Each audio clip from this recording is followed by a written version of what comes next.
Tengok orang lelaki senyum je. Nanti dulu imam muda pun ada juga nak cerita ni, ya. Bukan dia senyum nak belikan itu pada isteri dia. Ustaz ni tak habis-habis, ya. Okey, tuan-tuan, Rasulullah sallallahu alaihi wasallam telah melahirkan rasa bimbang. Kenapa? Kerana Nabi sallallahu alaihi wasallam bersabda fima ma'nah, ya, aku telah melihat neraka dan aku dapati dalam neraka itu ramai orang perempuan. Agak-agak apa sebabnya, tuan-tuan dan puan-puan sekalian? Orang perempuan yang dilihat oleh Nabi sallallahu alaihi wasallam digambarkan dalam peristiwa tersebut, ia mendapat azab Allah Subhanahu wa taala.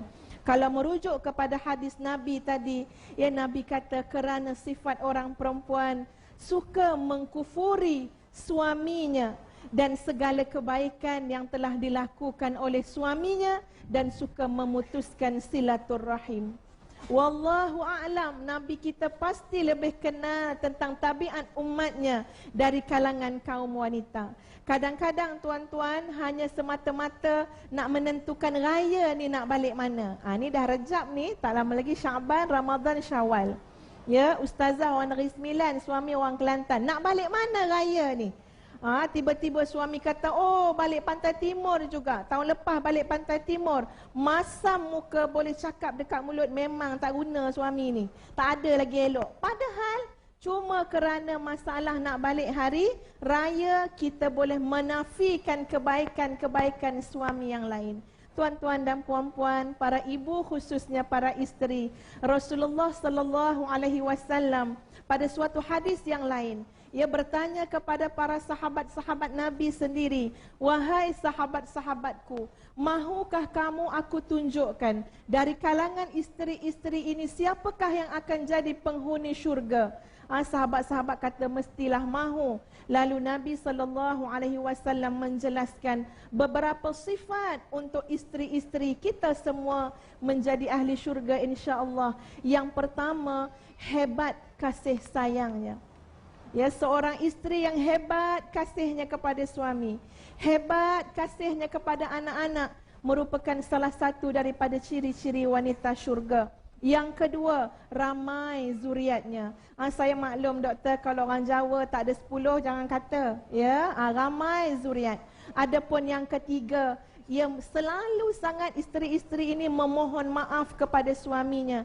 Dan yang terakhir, kata Rasulullah sallallahu alaihi wasallam, apabila isteri itu disakiti atau dia bersalah kepada suaminya, lalu dia memegang tangan suaminya, dia berkata, wahai suamiku, ampunkanlah aku, maaf dan redalah kepadaku, aku takkan tidur, takkan pejam mata sampai engkau meredakanku. Agak-agak tuan-tuan dan puan-puan, ya, tengok kepada muslimat-muslimat Tanjung Karang ni nampak cerah masa depan, ya.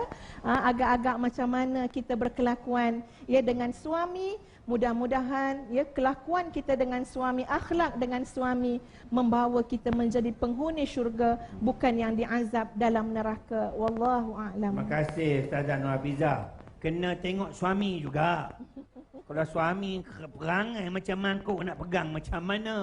Betul tak ibu sekalian? Jawab tu. Ya, ini suami yang soleh, ya Ustazah. Ya, kalau suami asyik menyiksa isterinya, nak minta ampun macam mana? Tak apa Ustazah, kita bagi pula. Ini suami nak tanya soalan ni. Pakai baju merah dah tu.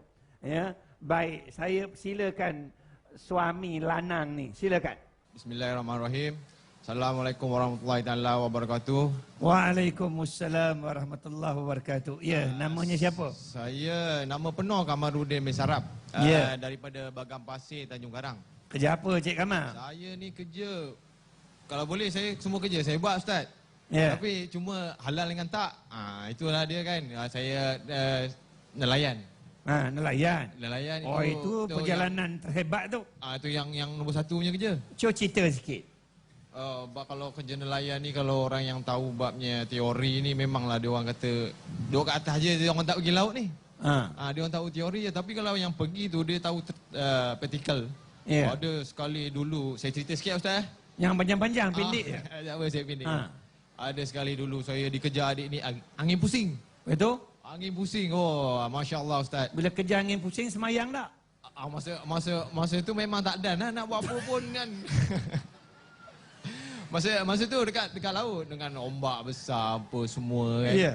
Saya ni bercakap bagi Jadi apa pengajarannya yang boleh dikongsikan oleh penonton kita, Cik Kamal? Pengajarannya ni lah Ustaz. Yakin dan percaya. Perjalanan terhebat ni, dianya yang kita tahu yang wajib sembahyang adalah wajib, hukumnya harus. Ya. Jadi daripada 50 hinggalnya 5. Jadi saya jadi muskil lah Ustaz. Saya ni sebagai seorang nelayan. Ada kalanya keluar ke laut pukul 9 pagi. 9 pagi balik. Kalau baliknya pukul 2 tu saya rasa tak ada masalah apa. Kita boleh buat zuhur masa tu. Lagi satu saya baliknya sebelum pukul 4, sebelum pukul 6 tak ada masalah apa. Saya boleh kodok kan. Yang jadi muskil saya percaya tapi saya tak yakin Ustaz. Andai kata saya sampai rumah ni pukul 9 malam. Maklumlah laut kita tak tahu cuaca dia macam mana kan. Jadi kat situ saya nak tahu dia punya cara-caranya. Saya percaya kat situ ada cara-cara macam mana kalau seandainya supaya saya balik. semayang tak terlepas. Ya betul. Dah tertinggal tadi zuhur, asar, isyak. Jadi satu lagi saya nak tanya tentang melengahkan solat tadi. Kalau dah saya dah sekali tu, adakah saya jatuh ke maksudnya melengahkan solat tadi? Baik. Jadi terima kasih Cik Kamal. Terima kasih Ustaz. Banyak yang ditanyanya. Nak ceritanya perjalanan terhebat dia menjadi seorang nelayan dan tanggungjawab terhadap solat ini, Ustaz Ashraf, silakan. Baik, terima kasih. Soalan yang sangat bagus dan sangat penting. Ia merupakan satu cerita yang paling penting dalam kisah Isra' Mi'raj, iaitu solat. Sebenarnya tuan, yang dikasih ibu-ibu, ayah-ayah, solat ini tak ada yang kita kata tak sempat kita boleh qada, tidak ada. Salat, inna salata kanat 'alal mu'minina kitaban mawquta. Sesungguhnya salat itu hendaklah kamu tunaikan pada waktu-waktu yang telah ditetapkan oleh Allah Subhanahu wa taala. Waktu zuhur, zuhur, waktu asar, asar. Kalau kita tengok, kita katalah kita pergi naik sampan ke laut. Adakah kita tidak boleh solat? Nabi SAW dalam peperangan sekalipun ada salat khauf. Solat dalam peperangan sambil naik unta, sambil naik kuda.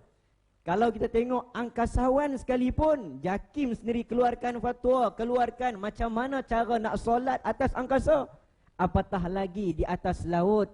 Orang yang sakit, kalau dia tak mampu berdiri, dia duduk.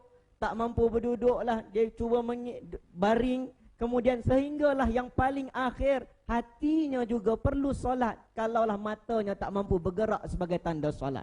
Menunjukkan solat ni satu benda yang sangat penting. Dan orang yang paling sombong di atas muka bumi ini adalah orang yang rasa dahinya tidak layak untuk letak setaraf dengan tapak kakinya, kerana dia rasa dahinya cukup cantik dan cukup mulia. Sedangkan Allah yang beri kepadanya dahi tersebut. Ada satu kisah Umar Al-Khattab radhiyallahu an. Umar Al-Khattab satu hari ketika dia imamkan salat subuh, di belakangnya Abdurrahman bin Auf. Datang Abu Lu'lu'ah. Dia menikam Umar Al-Khattab dan jatuh Umar Al-Khattab. Terburai isi perut Umar Al-Khattab. Jatuh dah. Kemudian Abdurrahman bin Auf gantikan Umar Al-Khattab dan jadi imam, gantikan Umar. Cepat-cepat selesaikan solat. Mereka pergi kepada Umar Al-Khattab, hendak rawat Umar Al-Khattab. Apabila Umar Al-Khattab pengsan, kemudian dia terjaga. Dia tengok wajah anaknya Abdullah bin Umar. Dia kata, Abdullah, ambilkan air untuk aku. Ambilkan air untuk aku. Sebelum dia suruh ambilkan air itu, dia tengok sahabat Nabi keliling dia. Soalan pertama yang keluar daripada lidah Umar Al-Khattab, As-sallan nas, as-sallan nas. Dalam keadaan darah yang banyak, dia tanya, kamu semua dah solat ke belum? Kamu semua dah solat ke belum? Soalan pertama, walaupun hampir mati Umar Al-Khattab. Kemudian dia tanya, anakku, ambil air kepada aku. Anaknya cakap, ayahku, kalau engkau minum air sekalipun, air itu akan keluar. Perut engkau dah terburai, wahai ayahku. Jawab Umar Al-Khattab, air ini bukan untuk aku minum. Aku nak air itu untuk aku ambil wudu. Aku belum solat lagi. Itu hampir mati. Hampir mati. Nabi SAW sebelum Nabi wafat beberapa hari, ketika mana Abu Bakar ganti Nabi menjadi imam, Nabi SAW ketika itu sahabat pimpin Nabi, angkat Nabi. Nabi semua orang tunggu Nabi, nak solat orang tunggu Nabi. Bila mana Nabi tak datang-datang lagi ni, kami nak imam bersama dengan Nabi SAW. Nabi tak datang. Akhirnya ketika itu Nabi SAW bangun dan pergi ambil wuduk. Tapi dia sakit, pengsan Nabi SAW. Bangun semula, ambil wuduk. Pengsan Nabi SAW. Bangun semula, ambil wuduk. Dan Nabi terbaring. Lalu Nabi solat dengan sedaya mana yang mungkin. Fattakullah hamastata'atum. Hendaklah kamu takwa kepada Allah dengan sekadar yang termampu. Bagaimana kita mampu solat? Kita lakukan sedaya yang termampu pada waktunya. Pentingnya solat. Solat itu Allah nilai yang terlebih dahulu daripada amalan yang lain. Allahu a'lam. Terima kasih Imam Muda Ashraf. Itu kita cerita solat yang 5 waktu sehari semalam. Cuba bayangkan 50 waktu ketika peristiwa Isra' Mi'raj. Tak dan ceramah sikit je kerja semayang dah. Nak ceritanya beratnya daripada 50 dikurang-kurang jadi 5. Kita akan bincang lagi. Saudara jangan ke mana-mana. Kita akan kembali selepas ini.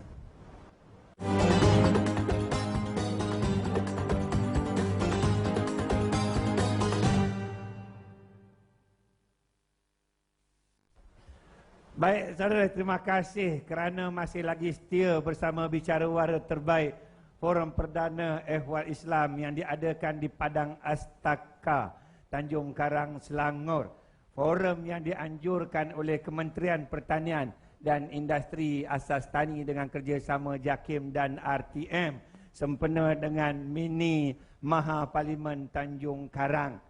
Mungkin saudara tak nampak Menteri Pertanian dan Industri Asas Tani pada malam ini. Menteri